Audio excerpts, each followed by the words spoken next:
So the first episode of the Chain Soldier anime was finally released. I've been a fan of the manga for a little over a year now, and I've talked about it a few times on this channel. I got addicted to the series for its mix of fan service, amazing combat, and really engaging characters. I was honestly surprised this got greenlit for an anime before other relatively known series. Plus size elf anime, please make it now. So the anime is finally here, and, well, let's just break it down. Brief summary, it was great. I can honestly say I really enjoyed it. I was a little concerned on how the vast color palette of character would fit on screen, but to my surprise, this wasn't a hindrance or distraction in any regard. Mostly because the world is overall dark and gloomy, so this is a perfect contrast. Very well done. If you're someone who hasn't read the manga and aren't all that picky, then you're gonna get a big kick out of this. Now that being said, here's what I mean when I say picky. The release of Chain Soldier sets up an issue I have with modern anime. I've been watching anime for years now, and I gotta say it's finally caught up to me. I've been watching the same stuff over and over and over.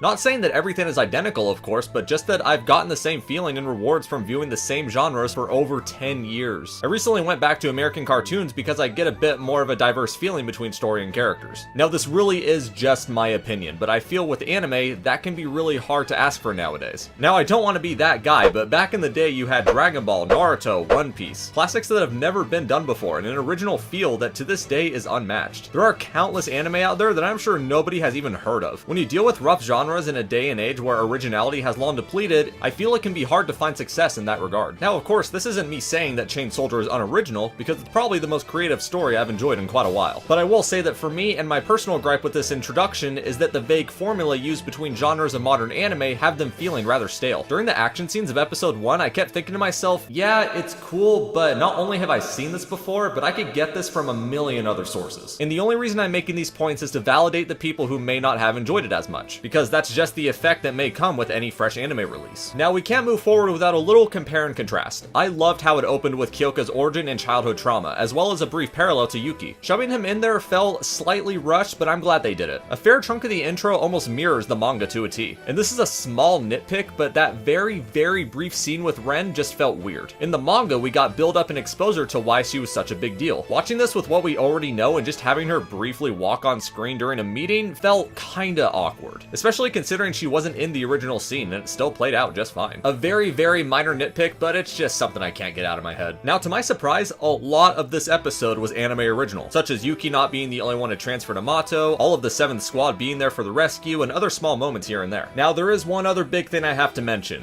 and it's not good. Just to be clear, I completely understand the reasons why they did this, but the 3D models, I'm not a fan. I don't have a problem with 3D in general if they mix it up a bit, but all of the Shuki, frame per frame, from what I remember, are rendered in 3D. It doesn't affect the combat or gloomy feel of the world in any way, but it definitely stands out. And on a similar note, we get some Taisho era secrets at the end of the episode, and Nei is also rendered in 3D. I mean, come on, Demon Slayer just used still shots and lip syncing, and that looked better. All in all, despite all the small nitpicks and negatives I had to say about it, this was a great start. Halfway through, the previously mentioned issues I have with anime had me worried that I wouldn't enjoy this or it would take me a while to get used to it. But then again, so did the manga. And of course, Tenka was a huge focus for the outro. My god, most of the men in the fandom are going to go single when she's introduced. And that'll wrap it up for today. Thank you all for watching, and I'll catch you guys next time. Peace out.